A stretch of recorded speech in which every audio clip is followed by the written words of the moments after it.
Good evening and welcome back. Tonight we're diving into the fascinating world of Greek mythology.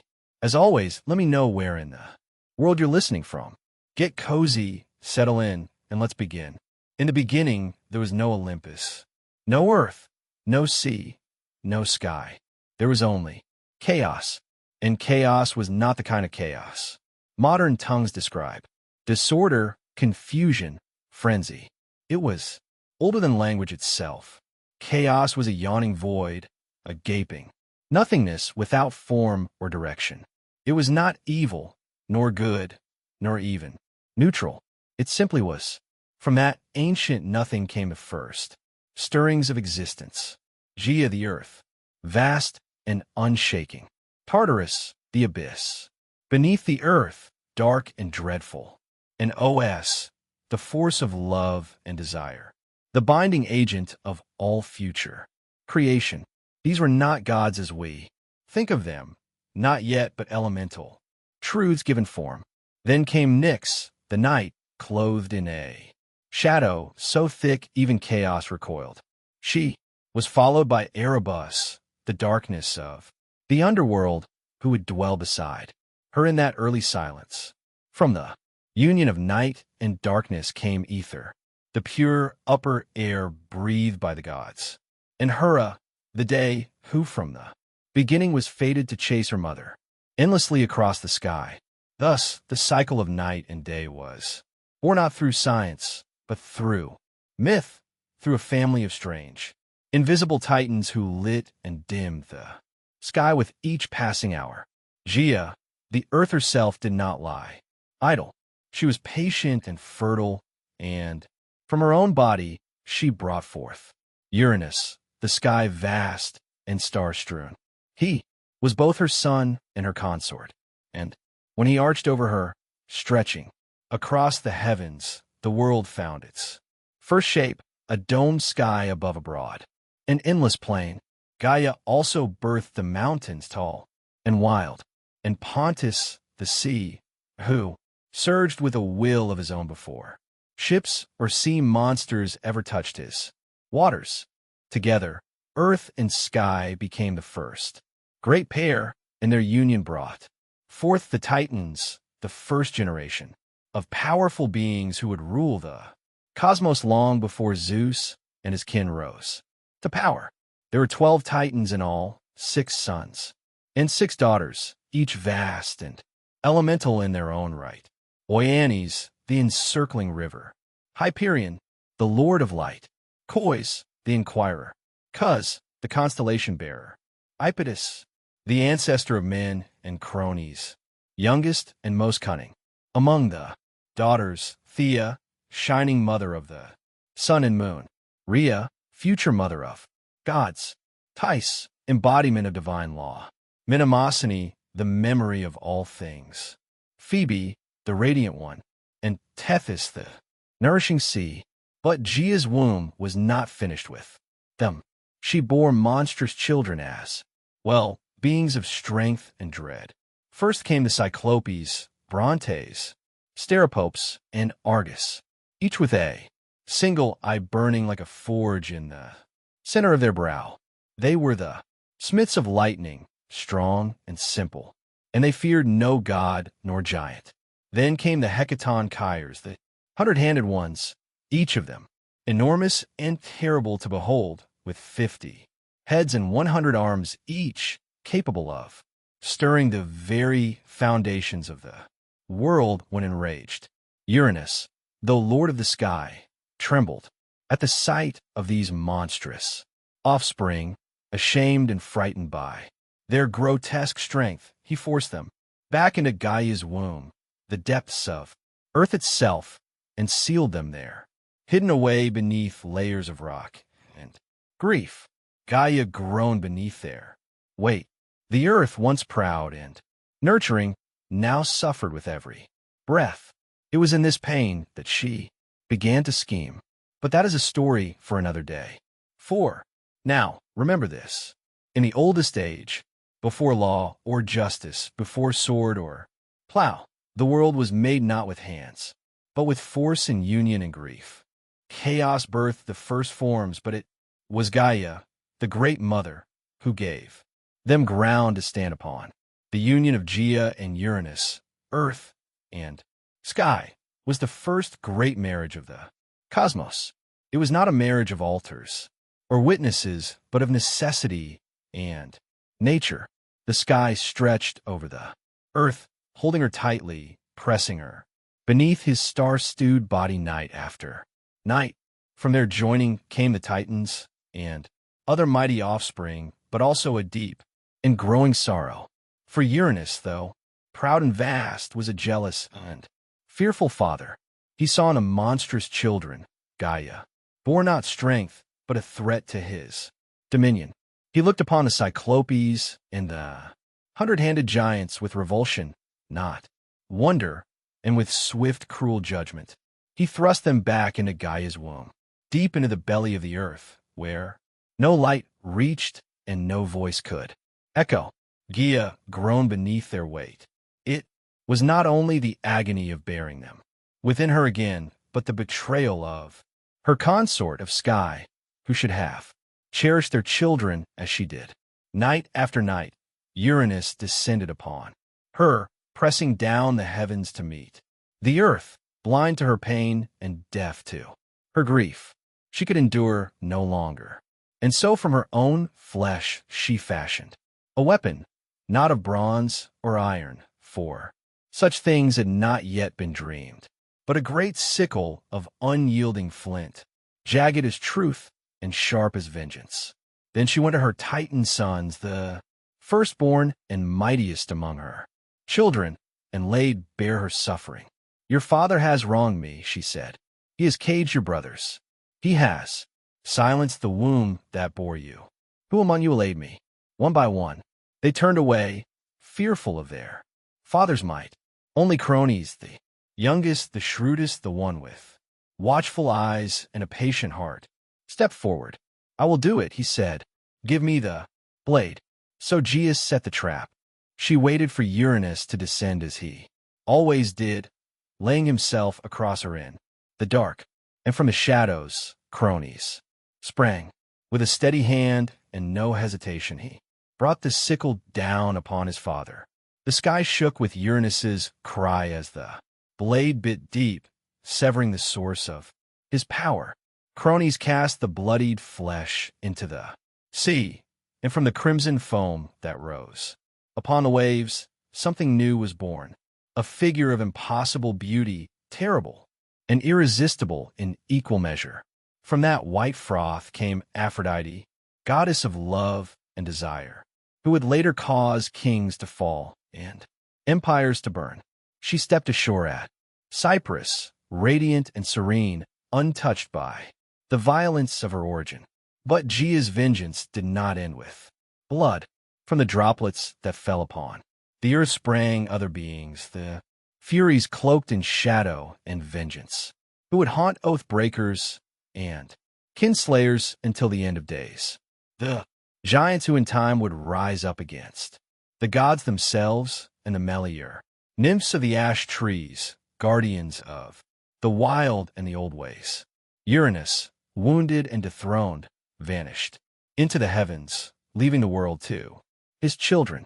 Before he fled, it is said he spoke a final curse, one that would ring through time like a bell. Just as I was overthrown by my son, so too shall he be overthrown by his own. It was not a prophecy he invented, but a truth Gaia had already whispered, and Crones heard it well. He took the sky throne and wrapped himself in power. But from the moment he grasped it, he began to fear what his father had warned. Thus ended the reign of Uranus, the first king of the cosmos, and began the age of the Titans. Yet, already in the womb of time, the next storm was stirring, with Uranus cast down and the sky no longer pressed so tightly upon the earth. The world breathed anew. The Titans, freed from their father's yoke, now stood tall beneath the heavens, and Crones, the youngest and most cunning among them, claimed dominion over all. He was not a god of chaos or cruelty, as His father had been in the end, but he ruled with a cautious and suspicious heart. The sickle he had used to bring down Uranus remained hidden, buried in the earth or cast into the sea. Its blade, remembered but unseen, like a secret sin, Crones had delivered his mother from torment and his siblings from imprisonment. Yet from the very moment he sat the throne of the cosmos, his mind was troubled by the prophecy that had driven him to rebellion. The words of his dying father echoed through him, like a second heartbeat that he too would be cast down by his own child. So Crones took a wife as kings must. He chose Rhea, his sister, a Titaness of gentle strength and deep wisdom, though her name would one day be spoken in the same breath as pain. Ogther, they ruled through a time that later poets would remember as a golden age, a time when mortals, newly created, lived in peace, free from suffering, untouched by winter or war, and the fruits of the earth ripened without need for toil. It was an age before kings had armies, before men built walls or worshipped temples, when justice moved unseen among humankind and no one locked their doors. But such peace as the world has always known does not last. In time, Rhea began to bear children, and as each was born, Crones remembered his father's curse. He did not hesitate. The moment Rhea placed each newborn in his arms, first Hestia, then Dido, then Hea, Hades, and Poseidon, he opened wide his jaws and swallowed them whole. Not a trace was left, not a cry, not a cradle, only the knowledge that they were gone, hidden within their father's belly like seeds in winter soil. He told Rhea it was necessary that he would not suffer the same fate as Uranus, that the throne must be protected. Rhea, though proud and strong, was powerless against him. She wept, but her tears changed nothing. 5 times she gave birth, and 5 times she lost her children to the hunger of her husband's fear. But the 6th time she resolved to act. When she felt the child stir in her womb, she did not go to Cronos. She fled, instead, to the island of Crete, where the mountains met the sky and deep caves opened beneath the earth. There, hidden among shepherds and nymphs, she gave birth to her youngest son, Zeus. And from the moment of his birth, Rhea knew he was different. His cries shook the trees. His eyes opened before his first breath. And when he grasped her finger, he held it with the strength of fate itself. To deceive Crones, Rhea wrapped a stone in swaddling cloth and presented it to him with trembling hands. He swallowed it greedily, thinking the danger had passed. But beneath Mount Ida, the infant Zeus was nursed in secret. He was guarded by the curates, warriors, who danced and clashed their shields to drown out the sound of his cries, and fed by the goat Amalpha, whose milk gave him strength beyond measure. And as Zeus grew, so did the storm that would one day break the world. Yet for now, the age of Crones held. The sky was high, the earth was green, and the Titans ruled from their thrones, oblivious to the gathering wind. But deep within Crones, 5 children stirred in the dark, and far to the west a child born in secrecy watched the stars and waited. In the hidden folds of Mount Ida, where the air was thin and the wind whispered ancient names through stone and pine, Zeus grew to manhood, raised in secret, far from his father's gaze. He learned of the world not through books or scrolls, but from the silence of the high peaks, the rustling of leaves, and the cautious stories murmured by his guardians in firelight. He drank the milk of the divine goat, Umla, who had nourished him from birth, and from her broken horn, torn by accident or omen, was born the cornucopia, symbol of endless bounty. When Umla died, Zeus hung her hide among the stars in her honor, and her memory became part of the sky he would one day command. But he was not born to stargazing or solitude. The blood in his veins was thick with prophecy, and his bones carried the weight of rebellion. As he came of age, Gaia herself began to stir. She remembered the betrayal of cronies, the pain of her imprisoned sons, the hundred-handed ones, and the Cyclopes buried deep in Tartarus. Her vengeance had not ended with Uranus. It had only been delayed. With words as old as stone, she whispered truth into Zeus's dreams, and in his waking hours she guided his steps. First, she led him to Métis, the Titaness of wisdom, whose counsel was shrewd and whose loyalty leaned toward the future. With Métis' aid, Zeus fashioned a plan to strike against cronies. A king of titans and time would require more than strength. It would demand cunning. Zeus returned in disguise to the house of his father, and there, with Métis' craft, he offered cronies a potion laced in wine, bittersweet and thick as honey. The drink stirred the old titan's gut, and at last, with a shudder and a groan, cronies vomited forth the children he had swallowed long ago. They came not as infants, but full-grown and gleaming, clad in the strength of gods, reborn into a world already poised for war. First Hestia, hearth and flame. Then Dido, goddess of the grain. Then Regal, Hera, proud and sharp-eyed. Then Hades, lord of the dead. And at last Poseidon, master of the deep. The 6 siblings stood together for the first time as one, and looked to the throne that had cast them into darkness. They would not forget. But cronies was not without allies. The Titans rallied to him, his brothers and sisters gathering at top Mount Orus, the old seat of power in the south. Oyanes remained apart, too old or too wise for blood feuds, but the others, Cois, Crius, Hyperion, Apatis, took up arms. So began the war the poets called Titanomachy, the clash of Titans and Olympians, a war that tore across the heavens and split the earth to its core. For 10 years, the battle raged without end. The sky darkened with storm and smoke.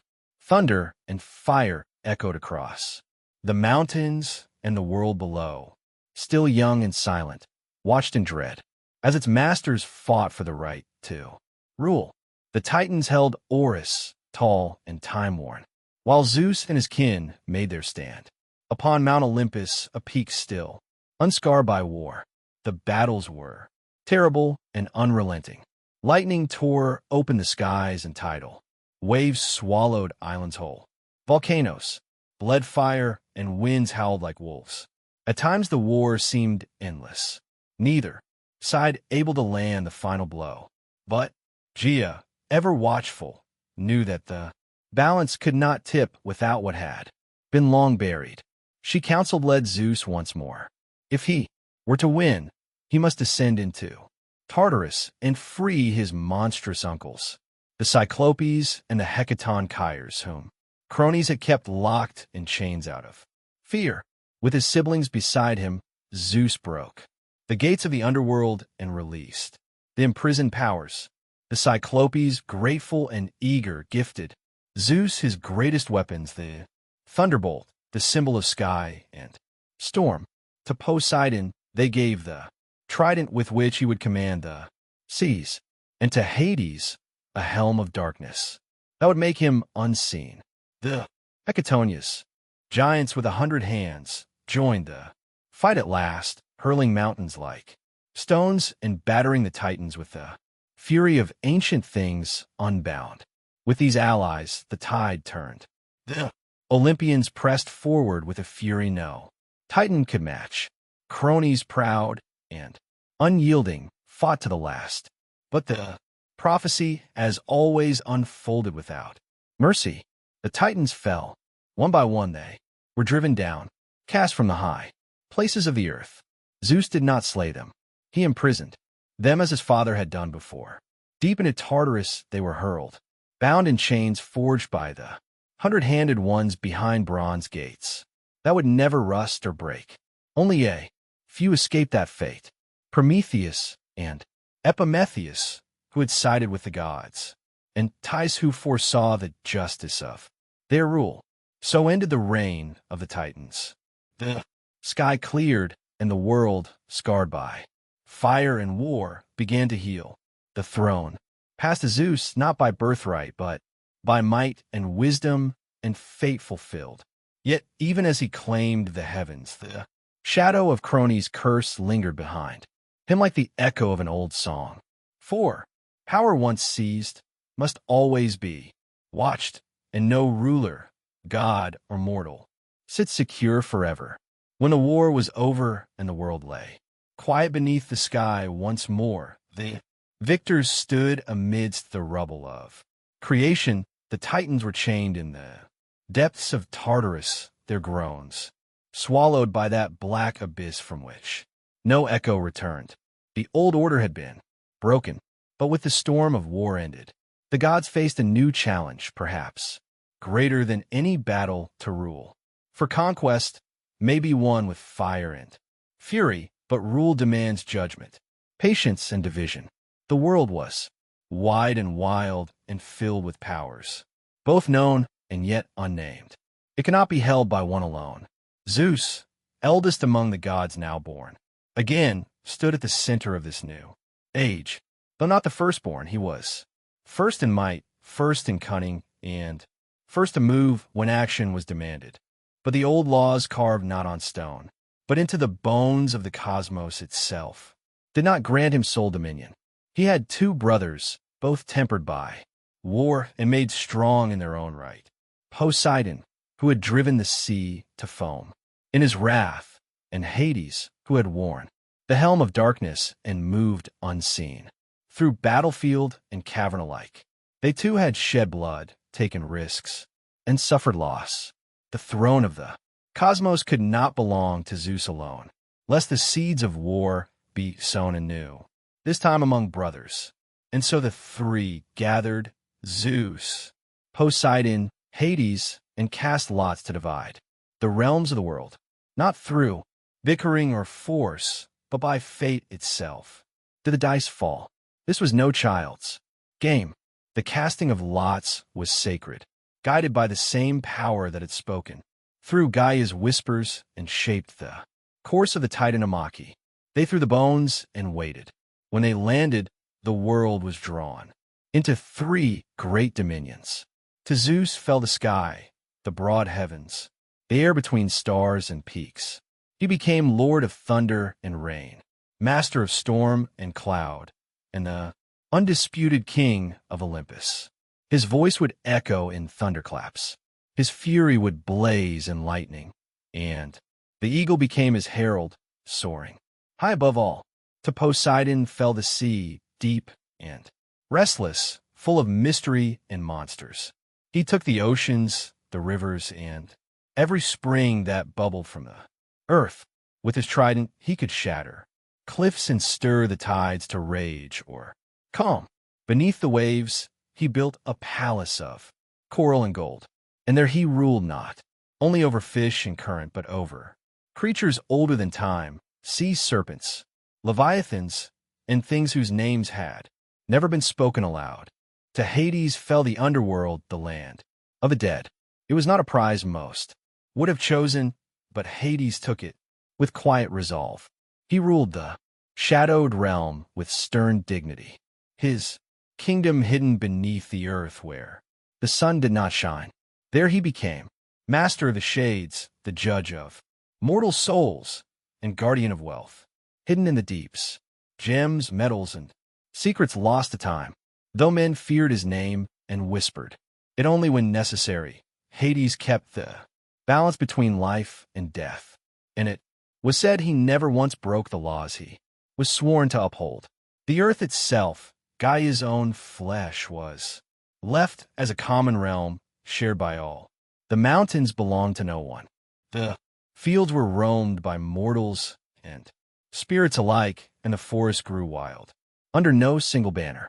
It was a realm in between where gods might walk and mortals might see them, but it was also where ambition brewed and where fate would continue to work its quiet will. Thus the world was ordered: sky, sea, and underworld. The three brothers, now kings in their own realms, swore not to war among themselves, lest the world break anew. They built their thrones and gathered their followers on Mount Olympus, high above the clouds. Zeus called the gods to council. There, beside him, stood his sisters, Gaia, proud and sharp as winter ice, Gaia, whose steps awaken spring, and Hestia, ever burning at the hearth of every home. And others came, new and old. Athena, born from wisdom and war. Apollo, golden and far-seeing. Artemis, silent and swift. Eris, bloody-handed. Hermes, fleet of foot and mind. Heist, limping but brilliant. And Aphrodite, whose smile could unravel kings. It was the beginning of a new age, the age of Olympus. But though the thrones had been set and the realms divided, the world would not stay still for long. The gods, for all their power, were not immune to pride, nor love, nor rage. And the mortals who now began to rise across the lands would bring their own stories. Though men feared his name and whispered it only when necessary, Hades kept the balance between life and death. In it was said he never once broke the laws he was sworn to uphold. The earth itself, Gaia's own flesh, was left as a common realm shared by all. The mountains belonged to no one. The fields were roamed by mortals and spirits alike, and the forest grew wild. Under no single banner.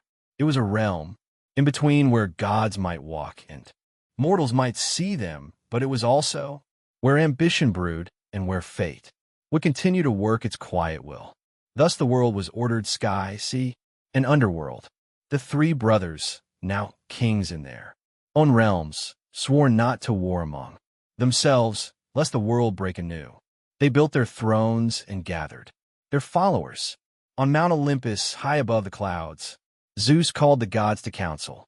There beside him stood his sisters, Gaia, proud and sharp as winter ice, Gaia, whose steps awaken spring, and Hestia, ever burning at the hearth of every home. And others came, new and old. Athena, born from wisdom and war. Apollo, golden and far-seeing. Artemis, silent and swift. Eris, bloody-handed. Hermes, fleet of foot and mind. Heist, limping but brilliant. And Aphrodite, whose smile could unravel kings. It was the beginning of a new age, the age of Olympus. But though the thrones had been set and the realms divided, the world would not stay still for long. The gods, for all their power, were not immune to pride, nor love, nor rage. And the mortals who now began to rise across the lands would bring their own stories, their own wars, and their own share of sorrow. The heavens have been won, but peace is never simple when gods sit the throne. When the smoke of war faded and the world was cast once more in sunlight, Mount Olympus became the seat of a new and glittering court. The Titans had ruled from Mount Orison, the south, harsh, ancient, and wrapped in storm. But Olympus in the north stood higher still, its summit crowned in cloud and crowned in myth. The mountain was not merely a place, but a threshold, a place where sky met stone, where the mortal world ended and the divine began. It was here that Zeus, having claimed the heavens by fate and force, gathered the new pantheon of gods. The Olympian court did not mirror mortal kingdoms. There were no brick-paved roads leading to its gates, no heralds announcing guests, no armistice. That's base. The gods needed no walls to guard them. The air itself served as their boundary, a veil too high for mortal breath. Olympus was said to have no storms, no Nodica. Its halls were of marble and cloud, its ceilings vaulted with starlight, and its corridors stretched wide enough for wind to wander freely. Here the gods walked, not as shadows or omens, but in full form, radiant, terrible, and more alive than anything that walked the earth. Below, at the summit of Olympus, stood Zeus, king of gods and men, seated upon a throne of thunder. He ruled not by brute strength alone, though his power was unmatched, but by the will of fate and the long memory of war. His voice